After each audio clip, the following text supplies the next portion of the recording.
Navigate to the module in the FieldMagic customer portal that contains the data you want to filter.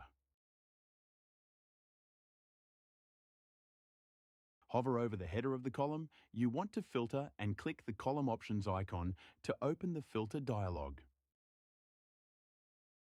Select a filter operator, e.g., equals, greater than, less than, exists, or does not exist.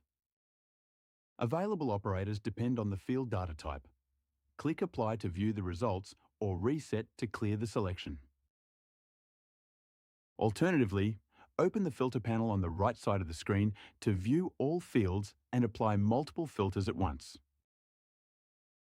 When filters are active, a Clear Filters button appears at the top right. Click it to remove all active filters.